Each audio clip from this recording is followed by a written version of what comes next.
My name is Tori Thatcher, and I'm 32 years old. 5 years ago, my mother called me 3 days before Thanksgiving and said 7 words that shattered everything I thought I knew about family. Don't come home this year. Victoria doesn't want drama. No explanation, no apology, just a door slammed shut on 27 years of trying to belong. I spent that Thanksgiving alone at a restaurant in Boston, watching happy families laugh together while I fought back tears over a cold turkey dinner. I had no idea that the strangers at the next table would become the family I'd always dreamed of. I had no idea that 5 years later, they'd be introduced at my wedding as the parents of the bride, while my biological parents stood watching uninvited, realizing they'd been replaced in every way that matters. Before I tell you what happened, please take a moment to like and subscribe.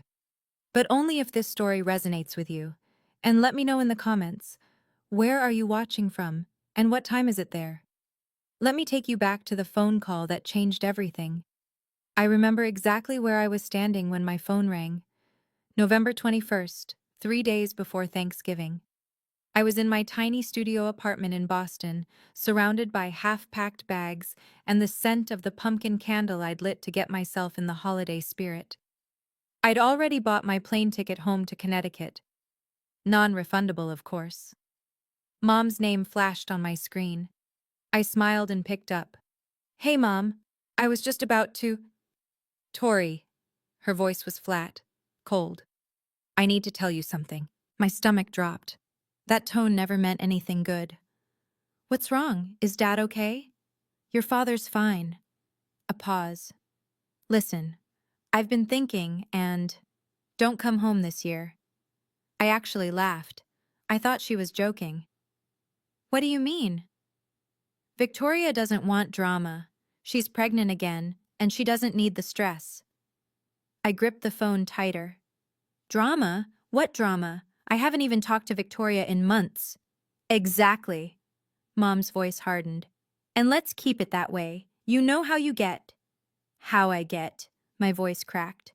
"Mom, I literally just asked her last year why she didn't invite me to her baby shower. That's not drama. That's a question." "See? That's exactly what I mean. You always make everything about you." I stood there, frozen, watching the snow fall outside my window. 27 years old, and my mother was telling me I wasn't welcome at Thanksgiving because I'd once asked why I was excluded. "Mom, I already bought my ticket." "Then get a refund." Her tone left no room for negotiation. "Victoria is pregnant. She doesn't need stress. You understand." The line went dead. I understood perfectly. I'd always been the acceptable sacrifice. I wish I could say this was the first time. But as I sat on the edge of my bed, staring at my useless plane ticket, the memories came flooding back like a highlight reel of disappointment. My 16th birthday party. I'd been planning it for months, a small gathering with my 3 closest friends. Mom promised we'd have cake and go bowling. But the morning of, Victoria called crying because she'd failed her calculus final and needed emotional support. My party was canceled. We spent the day consoling my sister instead. "Don't be dramatic, Tori. Your sister needs us more right now. You can celebrate next weekend." We never did. Then there was my college graduation. I'd worked so hard for that moment. 4 years of late nights and part-time jobs and scraping by on ramen. I was the first person in my family to graduate with honors. When I walked across that stage, I looked for my parents in the crowd. Their seats were empty. They showed up 2 hours late. Victoria had a routine prenatal checkup that couldn't be rescheduled. "You understand, sweetheart. Your sister's baby is more important than a ceremony. More important than me." That's what she meant. That's what she always meant. I learned early that complaining only made things worse. Don't be so sensitive. Stop making everything about yourself. Why can't you just be happy for your sister? So I stopped complaining. I became smaller, quieter. I thought if I was agreeable enough, easy enough, invisible enough, maybe then I'd finally earn their love. I was 27 years old, sitting in a cold apartment with a worthless plane ticket, and I finally realized the truth. There was no amount of small that would ever be small enough. I called my father. I don't know what I expected. Maybe some small part of me still believed he'd stand up for me, just this once. The phone rang 4 times before he answered. "Hey, kiddo." His voice was cautious. He already knew. "Dad, did Mom tell you?" A long pause. I could hear the TV in the background, probably a football game. "She mentioned it. And you're okay with this? You don't think maybe I should be allowed at Thanksgiving with my own family?" Another pause, longer this time. "You know how your mother is, Tori. She's just trying to keep the peace." "By excluding me?" "It's not like that." "Then what is it like, Dad? Tell me. Because from where I'm standing, it looks like you're all choosing Victoria over me." Again, silence. I could hear him breathing. I could almost see him sitting in his recliner, rubbing his forehead the way he always did when he wanted to disappear from a conversation. "Dad, do you want me there?" 5 seconds passed. 10. I think... He cleared his throat. "I think it's better if you listen to your mother this year." Something inside me went quiet. Not sad, not angry, just empty. "Okay, Dad." "Tori, don't be like..." I said, "Okay." I hung up. He didn't call back. I sat in my apartment as the sun went down, watching the shadows stretch across my floor. My father had a chance to choose me, to say one word in my defense, and he chose silence instead. He was always in the middle, I realized. He just always chose to stand on their side. But as the darkness settled in, something else settled too. A quiet decision. If I wasn't welcome at their table, I'd make my own Thanksgiving. Thanksgiving Day arrived gray and cold. I woke up in my studio apartment to the sound of my neighbor's family arriving. Footsteps overhead, children laughing, the muffled warmth of voices I couldn't make out. The smell of something delicious drifted through the vents. Someone was making stuffing. I made instant coffee and sat by the window, watching the snow fall on the empty street below. My phone stayed silent all morning.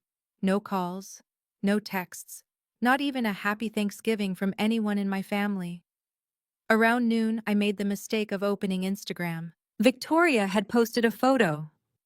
The whole family around the dining table, Mom, Dad, Victoria, her husband Brad, their 2-year-old son in a tiny turkey sweater. Everyone was smiling. The caption read, "So grateful for my family. These are the people who matter most." I zoomed in on the photo, counted the place settings. 4 adults, 1 toddler, 5 chairs. There wasn't even an empty seat where I should have been. They hadn't just excluded me. They'd erased me, like I'd never existed at all. I closed the app, stared at the ceiling. I thought about ordering delivery and spending the day in bed. That's what I deserved, right? A sad meal alone in my dark apartment, feeling sorry for myself. That's what the dramatic daughter gets. But something in me refused. No, I wasn't going to sit here and let them win.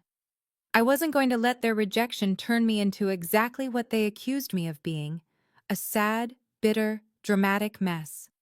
I grabbed my coat.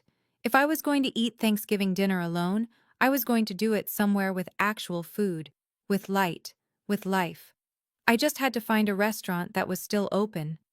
Harborview Grill was one of those old Boston institutions, dark wood, brass fixtures, the kind of place that still had cloth napkins and candles on every table. More importantly, it was one of the few restaurants in the city that stayed open on Thanksgiving. When I pushed through the door, the warmth hit me like a wave. The smell of roasted turkey and fresh bread, the soft clink of glasses, and everywhere, everywhere, families. Couples with grandparents, parents with children, groups of friends who laughed like they'd known each other forever. The restaurant hummed with the sound of people who belonged somewhere. The hostess looked at me with barely concealed pity. "Just one tonight?" "Just one." She led me to a tiny two-top in the corner, squeezed between the kitchen door and a large family that took up 3 tables pushed together. I could have touched their chairs if I reached out. "Your server will be right with you." I sat down, opened the menu, tried to look like this was a choice. The family next to me was celebrating hard. An older couple at the head of the table, probably in their late 60s, a middle-aged man with his wife and 2 kids, and a younger man around 30 who kept making everyone laugh. 3 generations, easy. They passed dishes back and forth without asking. They interrupted each other in the way that only people who truly love each other can. I watched them out of the corner of my eye and felt something crack open in my chest. This is what family is supposed to look like. The server arrived with a bread basket and a tight smile. The Thanksgiving special? Please. I was going to get through this dinner. I was going to be fine. I wasn't fine. My turkey arrived. Golden skin, cranberry sauce, a perfect scoop of mashed potatoes. It looked like a magazine photo. I couldn't taste any of it. I sat there pushing food around my plate, trying not to look at the family beside me, trying not to think about my own family gathered around their table in Connecticut, laughing and passing the gravy without a single thought about the daughter they'd discarded. And suddenly I understood something I'd been avoiding for 27 years. This wasn't about Thanksgiving. This wasn't about Victoria's pregnancy or Mom's need for peace. This was about a pattern so deep it had shaped my entire life. I had spent 27 years trying to earn a place at their table, bending myself into smaller and smaller shapes, swallowing my hurt, apologizing for having feelings, staying quiet when I should have spoken, speaking up only to be told I was too much. And what had it gotten me? A corner table, a meal alone, an Instagram photo with no empty chair.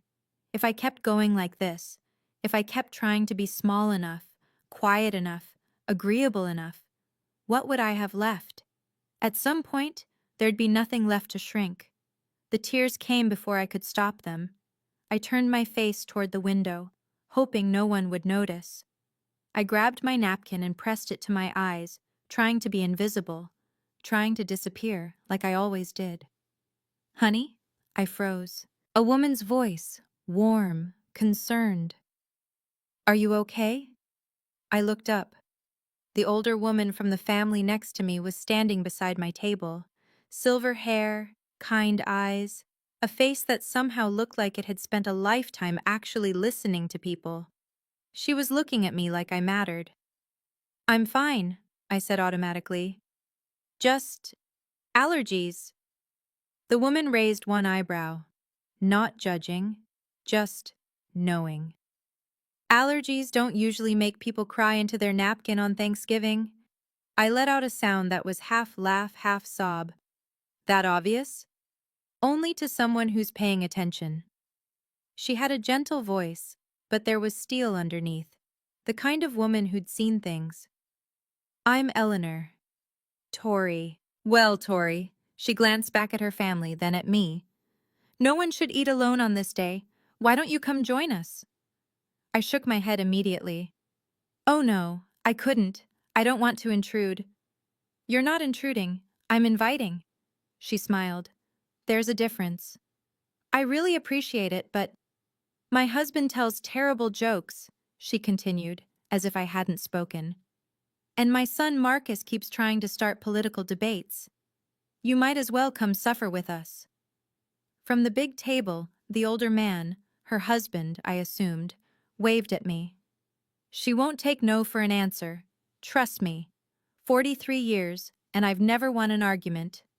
The younger son, Marcus apparently, grinned. He's not wrong. I looked at my cold turkey, my empty table, my napkin still damp with tears. Then I looked at Eleanor Morrison and her warm eyes and her family that somehow had room for a stranger. Okay, I heard myself say. If you're sure I'm not... I'm sure. Eleanor put her hand on my shoulder. Come on. We just opened another bottle of wine, and there's way too much pie. I stood up on shaky legs and followed her to the table, not knowing that this single moment, this small act of kindness from a woman I'd never met, was about to change the entire trajectory of my life. They made room for me like I'd always been there. Someone pulled up a chair. Someone else handed me a plate.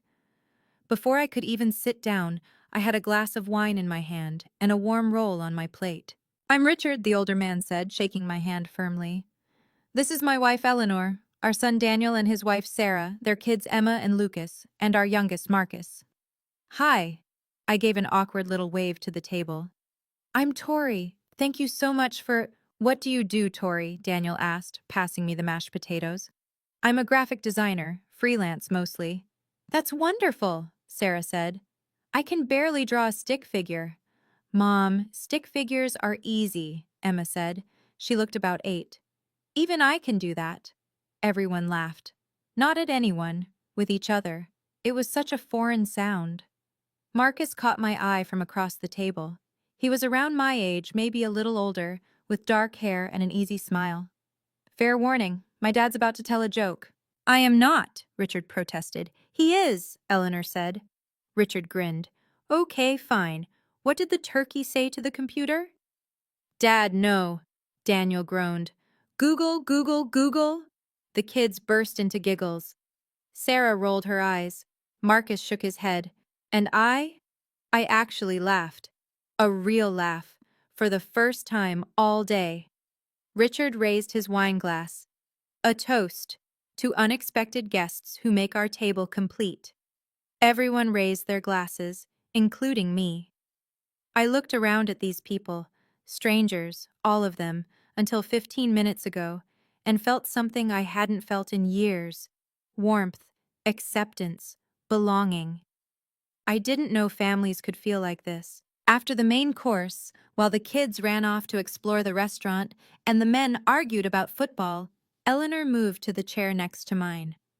How are you doing? She asked quietly. Really?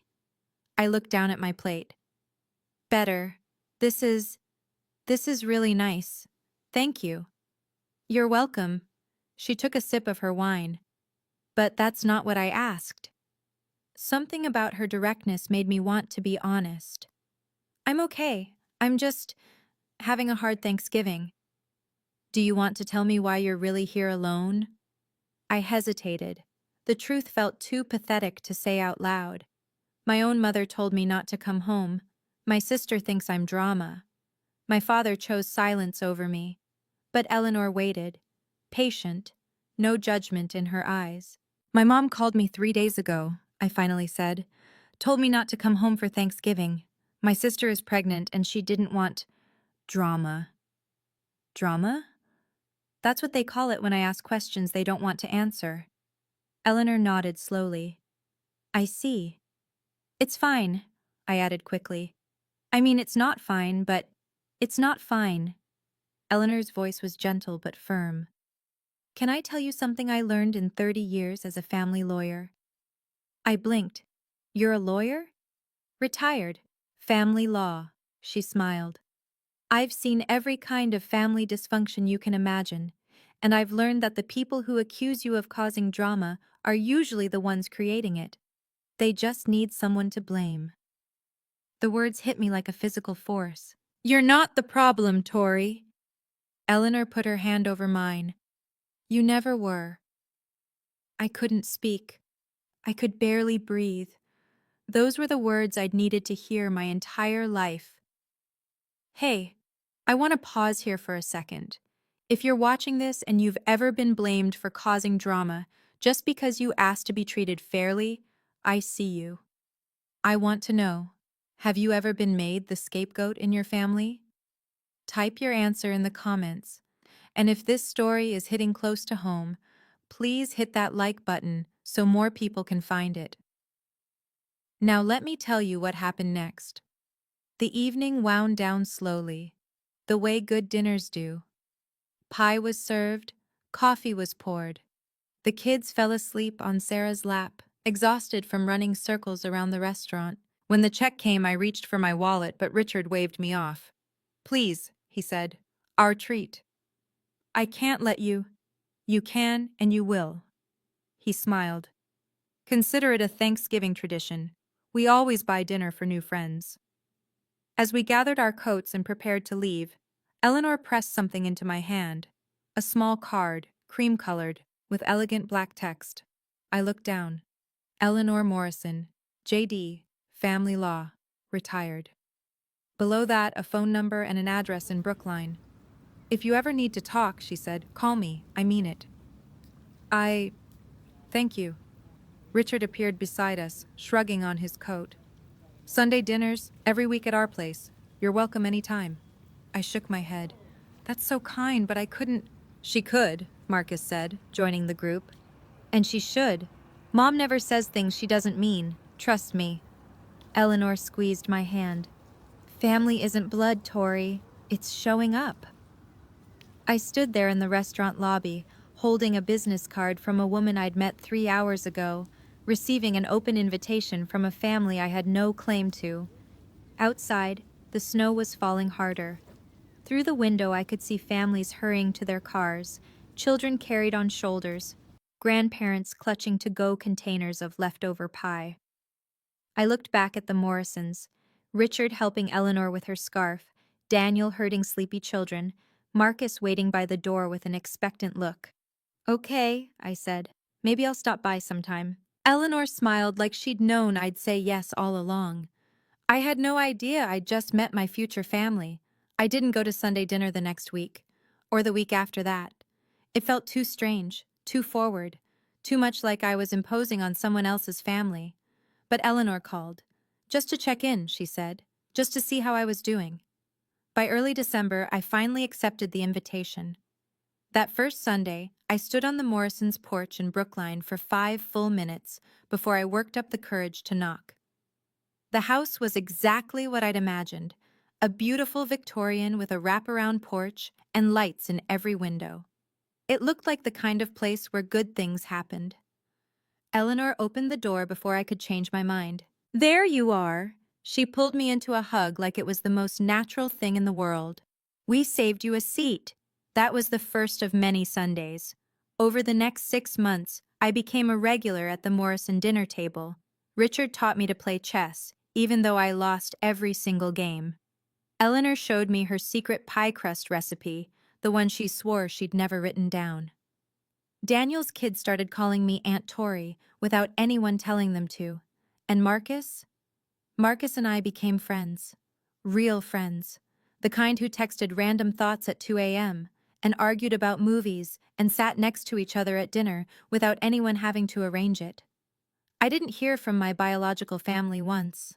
Not a call, not a text, not even a Christmas card. For the first time in my life, I stopped noticing. Because for the first time, I wasn't performing for love. I wasn't shrinking myself to fit into someone else's expectations. I was just loved. It felt like finally coming home. One spring afternoon, about 8 months after that first Thanksgiving, Eleanor and I were sitting on her back porch. The garden was just starting to bloom, tulips pushing up through the soil, birds fighting over the feeder. Richard was inside, watching a game with Marcus. We could hear them shouting at the TV. "Have you heard from your parents?" Eleanor asked. I watched a robin land on the fence. "No, and I haven't reached out either." She nodded, no judgment in her eyes. "Do you want to?" I thought about it, really thought about it. "Sometimes," I admitted. "In the middle of the night, mostly. I'll think about calling my mom and trying to explain, but then I remember there's nothing to explain. She knows what she did. She just doesn't think it was wrong." That's a hard thing to accept. It is. I pulled my cardigan tighter. I keep waiting to feel guilty. Everyone says you should forgive your family no matter what. Blood is thicker than water and all that. You know, I've never believed that. Eleanor took a sip of her tea. In my career, I helped a lot of people find legal recognition for the families they've built, not the ones they were born into. I turned to look at her. "What do you mean?" She smiled, soft and knowing. "Just that the law recognizes what the heart already knows. That family can be created, not just inherited. There are ways to make those bonds official, if a person wants to." I didn't fully understand what she was hinting at. Not yet. "Something to think about," Eleanor said. "Whenever you're ready." She patted my hand and changed the subject to her tomato plants. But her words stayed with me. They would take root slowly and bloom at exactly the right time.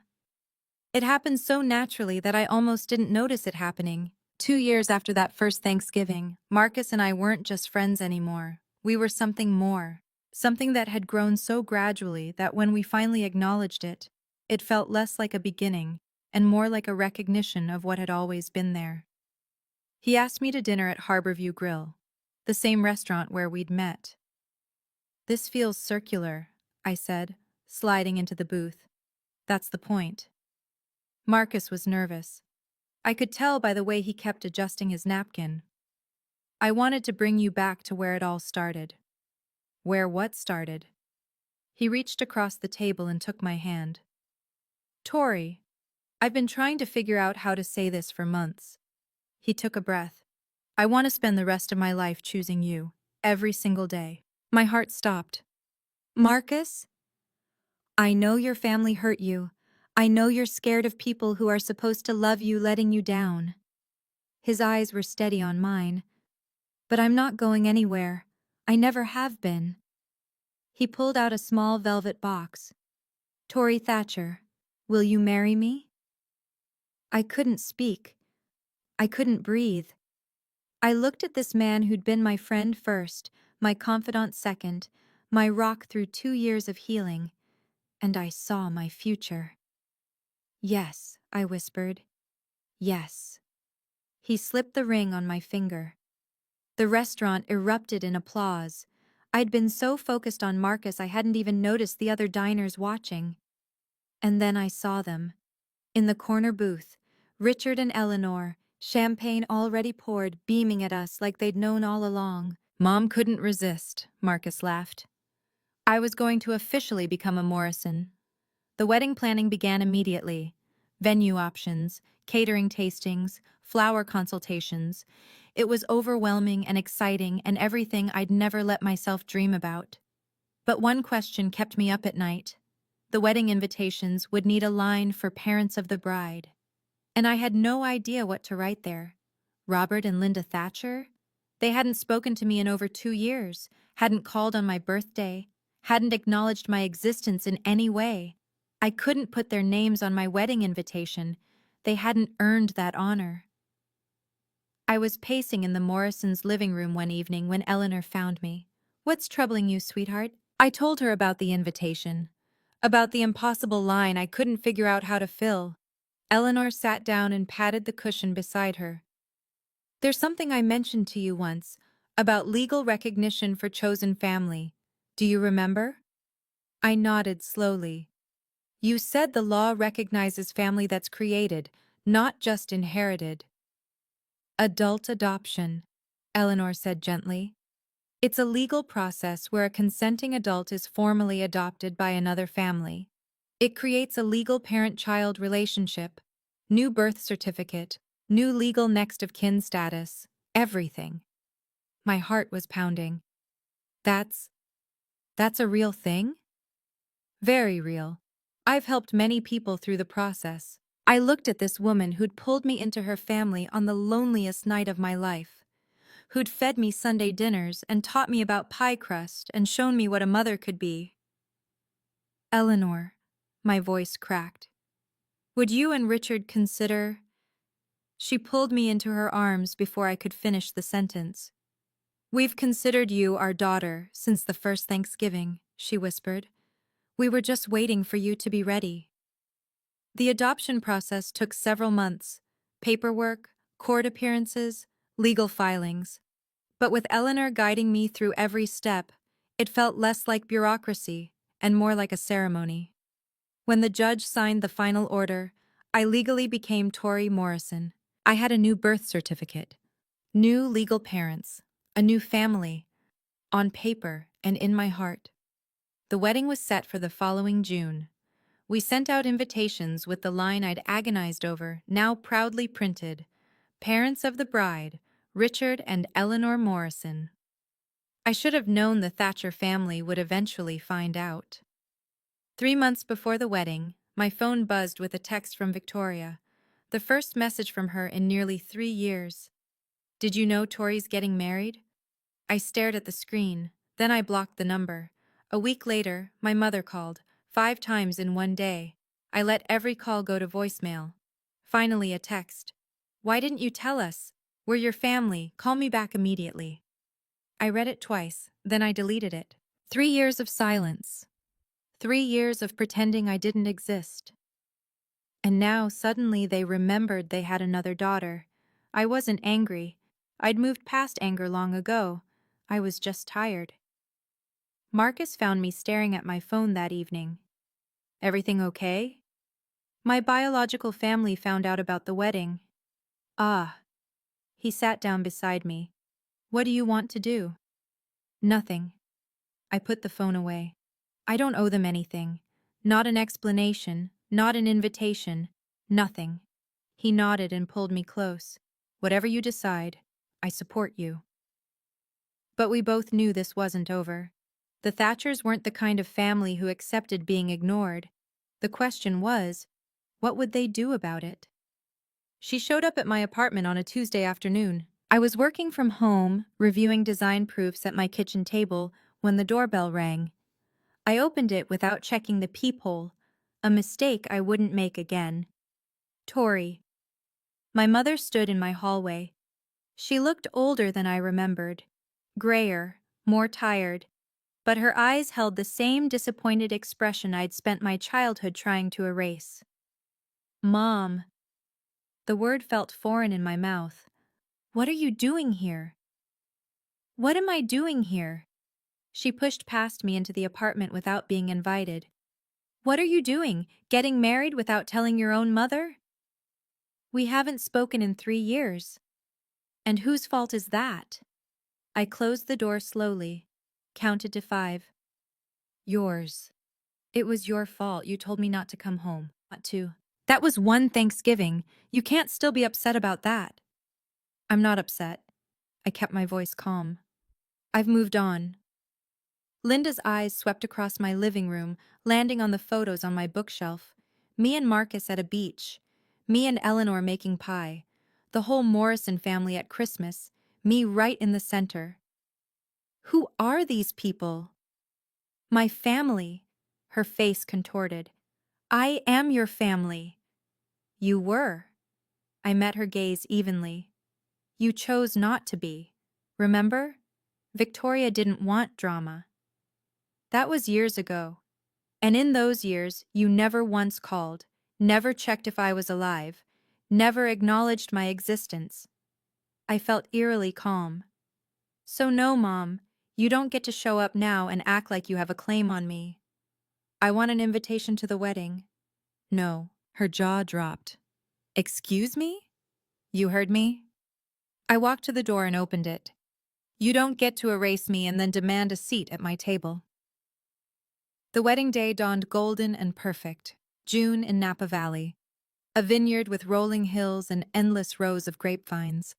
We'd chosen an outdoor ceremony with a reception in a beautiful stone barn, everything decorated with white roses and greenery. In the bridal suite, I stood before a full-length mirror while Eleanor adjusted my veil. You look beautiful, she said softly. Absolutely beautiful. I looked at my reflection. The woman looking back at me was calmer, stronger than the girl who'd sat alone in a restaurant 5 years ago. That girl hadn't believed she deserved to be loved. This woman knew better. On the vanity beside me sat a copy of the wedding program. I picked it up, reading the line I'd never thought I'd be able to write. Parents of the bride, Richard and Eleanor Morrison. Underneath, in smaller text, the family who chose her. Eleanor noticed me looking. Are you nervous? About marrying Marcus? No. I set down the program. About what might happen, a little. I'd hired security for the wedding, a quiet precaution. After Mom's visit to my apartment, I knew there was a chance she'd try something. Eleanor put her hands on my shoulders. Whatever happens today, you have a family who chose you. We will always choose you. Never forget that. I hugged her tight. I love you, Mom. It was the first time I'd called her that.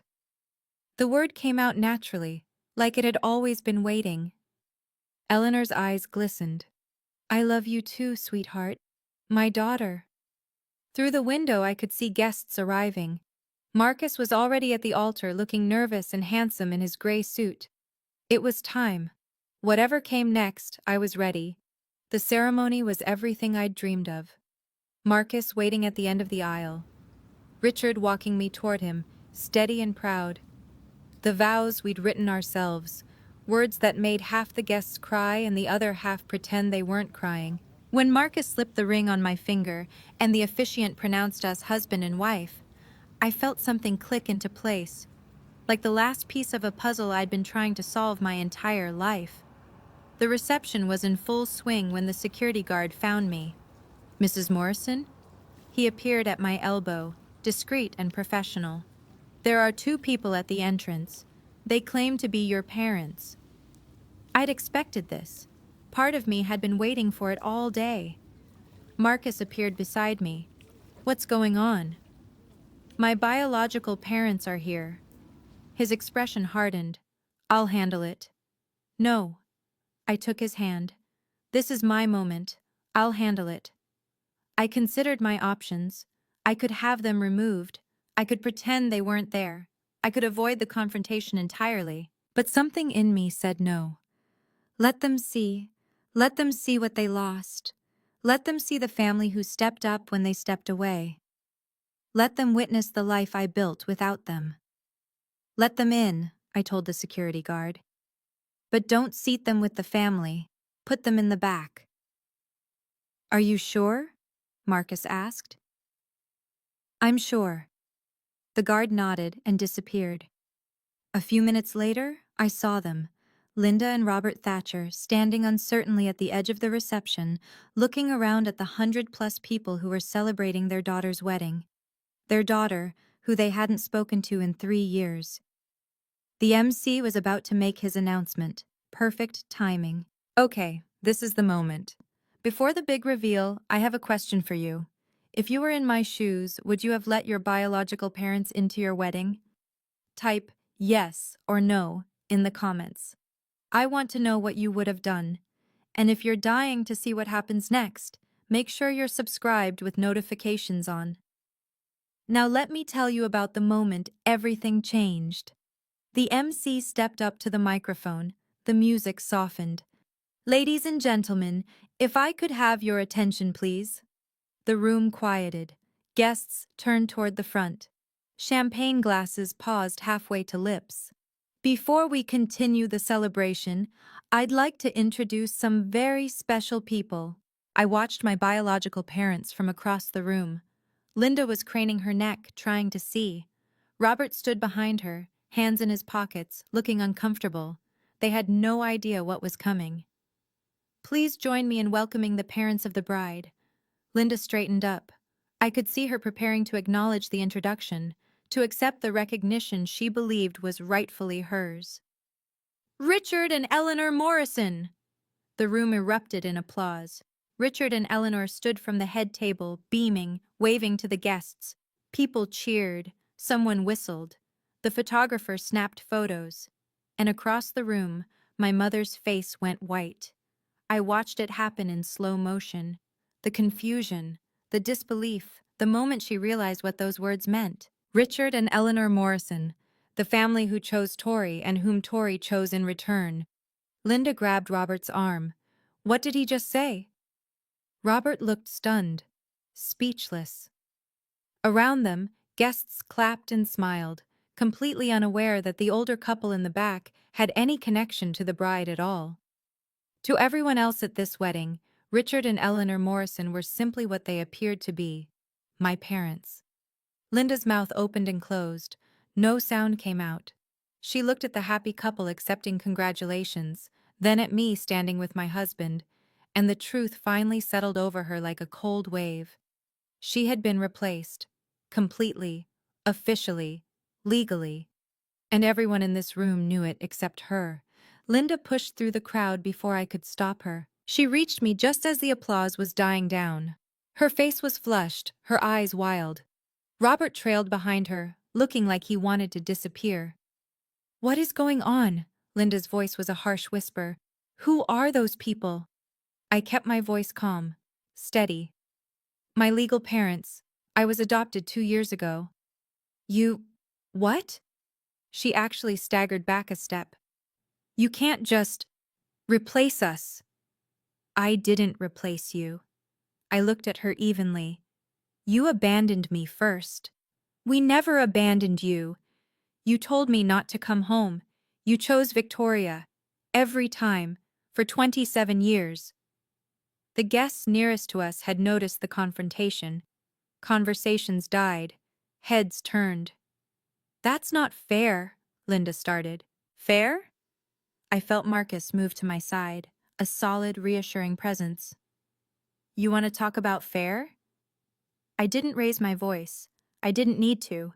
The truth was loud enough on its own. I spent 27 years trying to earn a place in your family. You know what I got? An Instagram photo with no empty chair. A Thanksgiving dinner alone. 3 years of silence. I'm still your mother, Linda's voice cracked. Not legally. I held up my left hand, both rings glinting in the reception lights. Not emotionally. Not anymore. Around us, the room had gone quiet. 100 pairs of eyes watched us. Linda looked around, suddenly aware of the audience. Her cheeks burned red. This is humiliating, she hissed. Then leave. My voice was soft. Final. You showed up uninvited to my wedding. You don't get to be the victim here.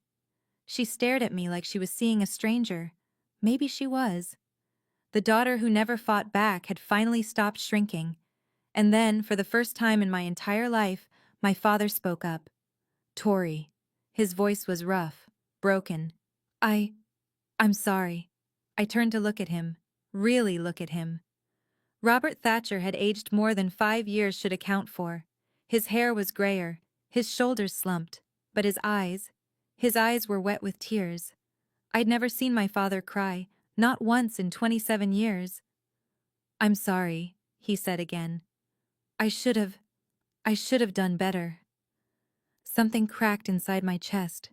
Not healing, just recognition of an old wound. I know, Dad. I was a coward. His voice trembled. I always was. I knew how your mother treated you, how Victoria treated you, and I stood there. I let it happen. Linda grabbed his arm. Robert, what are you? He shook her off, kept his eyes on me. You were my daughter. You were my little girl, and I let them make you feel like you didn't matter. A tear rolled down his cheek. I'm so sorry. The words I'd waited 3 decades to hear, and they came too late. I know you're sorry, Dad. My voice was gentle but firm. But sorry doesn't undo the years you stood by and watched. Sorry doesn't give me back my childhood. Sorry doesn't make this okay. I know. He nodded, wiping his eyes. I know it doesn't. Eleanor appeared at my shoulder.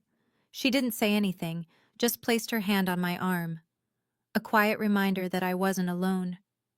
Linda stared at Eleanor with barely concealed hostility. You, she spat. You're the one who stole my daughter. Eleanor's expression didn't change. I didn't steal anything, Mrs. Thatcher. Then what do you call this? Richard Morrison stepped forward, positioning himself beside his wife. Richard Morrison wasn't a confrontational man. In the years I'd known him, I'd never once heard him raise his voice. But when he spoke now, there was a steel in his tone that silenced everyone. I think it's time for you folks to leave. Linda's jaw dropped. Who are you to tell us? I'm her father. Richard's voice carried across the quiet reception. Legally and in every way that matters. You stole our daughter! Richard shook his head. Calm. Certain. No, ma'am. We didn't steal anything. You gave her away. We just picked up what you threw out. Linda flinched like she'd been slapped. 5 years ago, Richard continued, this young woman was sitting alone in a restaurant on Thanksgiving because her own family told her she wasn't welcome. My wife invited her to our table. We fed her. We talked to her. We treated her like a human being. He stepped closer to Linda, his voice dropping. Do you know what she told us that night? She said she couldn't remember the last time she felt like she mattered to someone. 27 years old, and she couldn't remember ever feeling wanted by her own family. Linda opened her mouth. No sound came out. We didn't steal your daughter. We just showed her what family is supposed to look like. The rest was her choice. He turned to face the gathered crowd. Now, this is my daughter's wedding day, the happiest day of her life, and I won't let anyone, ruin it. He nodded to the security guards, who had been standing discreetly nearby. Please escort these people out. As the guards approached, Richard put his arm around me. Tori is a Morrison now, he said quietly, and Morrisons protect their own. This is what a father sounds like. Before the security guards could lead them away, I held up my hand. Wait. Everyone froze. Linda looked at me with something like hope in her eyes. Maybe she thought I was having second thoughts. Maybe she thought I'd relent. I walked toward my biological parents, stopped an arm's length away. Mom, Dad. The words still felt strange in my mouth when directed at them. I need you to understand something. Linda's chin lifted. What? I don't hate you. Whatever she'd expected me to say, that wasn't it. I don't hate you, I repeated. I've made peace with who you are. You're not villains. You're just people who couldn't love me the way I needed to be loved. People who chose comfort over fairness. People who let one daughter become invisible so the other could shine. Robert was crying again. Linda's face was a mask. But I've also made peace with who I am. I stood straighter.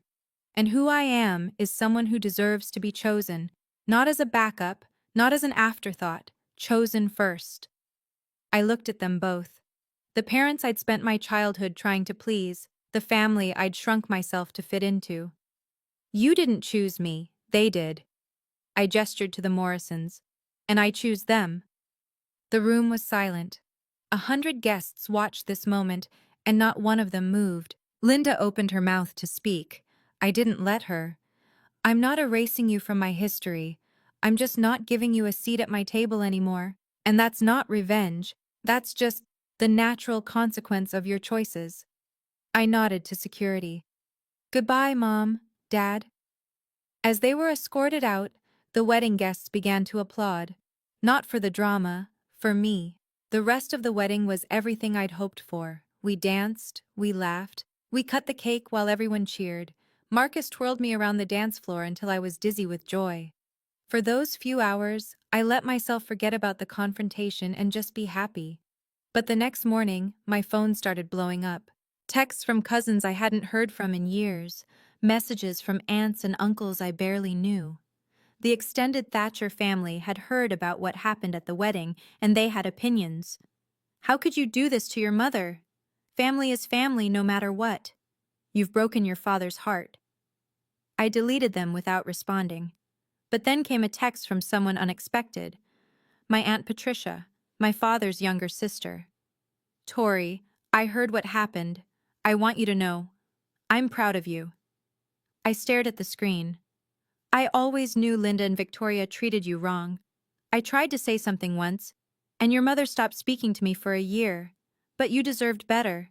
You always did. My eyes burned. I typed back. Thank you. That means more than you know. On Facebook, Linda posted a long, dramatic status about ungrateful children and modern families who don't understand loyalty. I didn't respond. I didn't need to. That evening, I blocked every phone number and social media account connected to the Thatcher family. Not out of anger, out of peace. Marcus found me on the balcony of our honeymoon suite. You okay? I looked out at the vineyard spreading golden in the sunset. Yeah. I leaned into him. I really am. For the first time in my life, I wasn't carrying the weight of people who didn't want to carry me. I was finally free. 2 weeks after the wedding, a handwritten letter arrived at our new address. The return address said Victoria Thatcher Collins.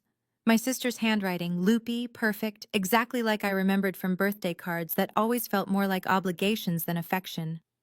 I almost threw it away unopened. But something made me sit down at the kitchen table and read it. Dear Tori, I don't know if you'll read this. Honestly, I wouldn't blame you if you didn't. But I had to try. Mom told me what happened at your wedding. She's devastated. Dad hasn't been the same since he came home.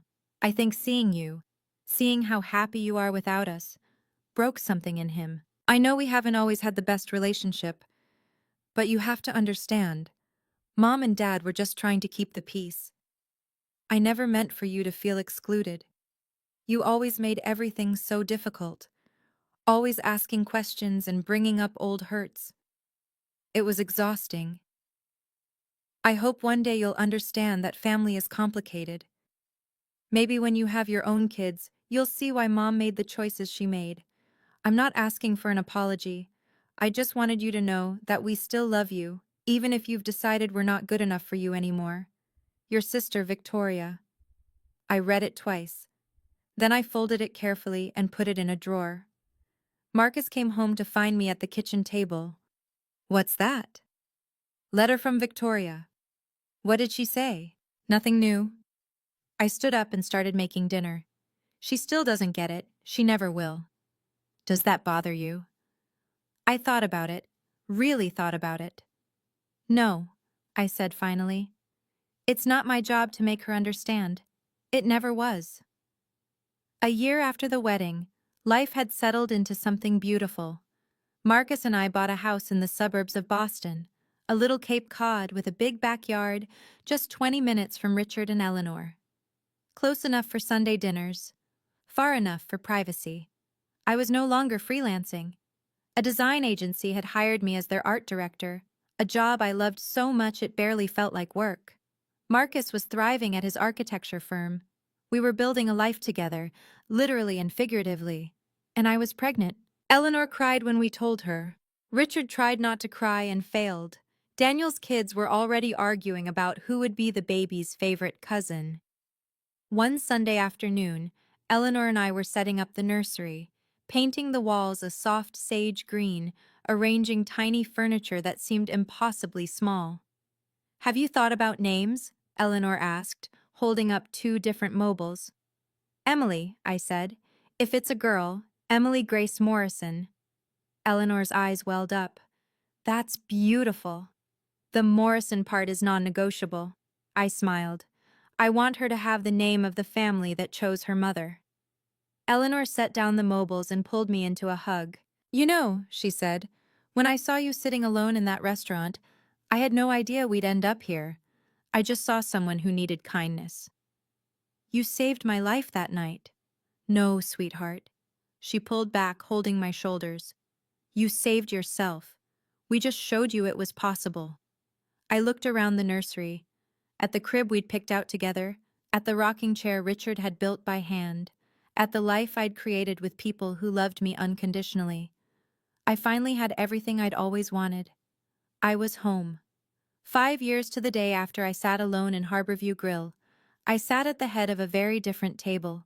The Morrison house was chaos, the best kind. Emily, now 6 months old, was being passed from lap to lap like a tiny, drooling treasure. Daniel's kids were playing some complicated card game in the corner. Sarah was arguing with Marcus about the proper way to carve a turkey. Richard was sneaking extra pie when he thought Eleanor wasn't looking. She was. All right, everyone. Eleanor clapped her hands. Before we eat, we need a toast. She raised her glass and looked at me. Tori, would you do the honors? I stood, Emily in my arms, and looked around the table. At the family I'd found, the family that had found me. 5 years ago tonight, I said. I was sitting alone in a restaurant wondering if I'd ever belong anywhere. I thought I was unlovable. I thought there was something wrong with me, that I was too much, too difficult, too dramatic. I paused, feeling Marcus's hand squeeze my knee under the table. Then a stranger named Eleanor Morrison came up to my table and said, "No one should eat alone on this day." And everything changed. Richard wiped his eyes. Eleanor was already crying. So here's my toast. I raised my glass. To family. Not the one we're born into, but the one we build, the one we choose, the one that chooses us back. To family, everyone echoed. Glasses clinked. Emily gurgled. Richard finally got his extra piece of pie, tea, and I looked around at these people, my people, and felt something I'd spent my whole childhood chasing. I belonged. Completely. Unconditionally. For the first time in my life, I was home. After dinner, Marcus and I sat on the back porch with Emily asleep between us in her carrier.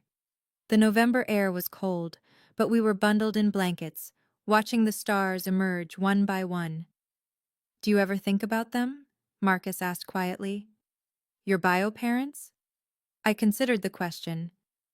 "Sometimes," I admitted. "In the middle of the night, mostly. I'll wonder how they're doing, if they've changed, if they ever really understood what they lost." "Do you think they have? Changed?" I shook my head slowly. "People rarely do, not in the ways that matter." "Does that make you sad?" I looked at Emily, her tiny fist curled near her cheek, her perfect rosebud mouth, her chest rising and falling with each peaceful breath. "It used to," I said. "But not anymore. I spent so many years being sad about a family that didn't want me. I don't have room for that anymore. My life is too full." Marcus wrapped his arm around me. "What changed?" I did. I leaned into him. I stopped waiting for them to love me the way I needed. I stopped shrinking myself to fit into their version of who I should be, and I started building something new. Through the window, I could see the Morrison family, my family, laughing and talking, clearing plates and wrapping leftovers. "Setting boundaries isn't revenge," I said softly. "It's survival. It's choosing yourself when no one else will." Marcus kissed my forehead. "I'm glad you survived." "Me too." Emily stirred, making soft baby sounds. I picked her up and held her close. "I'll never make you earn my love," I whispered to her. "I promise. You'll never have to wonder if you're wanted. You'll always know." She yawned and fell back asleep. If you're watching this, and you've been the scapegoat of your family, if you've been told you're too much, or too sensitive, or always causing drama, just because you dared to ask to be treated fairly, I want you to know something. It's not you. It never was. You deserve to be chosen. Not as a backup. Not as a last resort. Not as the acceptable sacrifice when someone else's comfort is at stake. Chosen first. Chosen fully. Chosen without conditions. Family isn't blood. Family isn't obligation. Family isn't people who share your DNA but treat you like a burden. Family is the people who show up. The people who see you crying alone at a restaurant table and invite you to join them. The people who open their Sunday dinners and their hearts and their legal documents to make you officially, permanently, undeniably theirs. I spent 27 years trying to earn love from people who were never going to give it. And then I spent 5 years learning what love actually looks like. Not from the family I was born into, but from the family that chose me. If the people who are supposed to love you can't do that, if they've proven over and over again that you'll always come last, you have the right to build your own family. You have the right to walk away. You have the right to be happy. That's not revenge. That's not drama. That's just living your life without people who don't deserve a seat at your table. I found my people. And I hope, with all my heart, that you find yours too. You deserve it. Thank you so much for being here until the very end. If my story touched you in any way, please take a moment to like, subscribe, and hit that notification bell. It really helps more people find these stories. I want to hear from you. Have you ever had to set boundaries with your own family? Share your experience in the comments. I read every single one. And if you want more stories like this, check the description. I've linked some of my favorites there. Until next time, remember, you deserve to be chosen.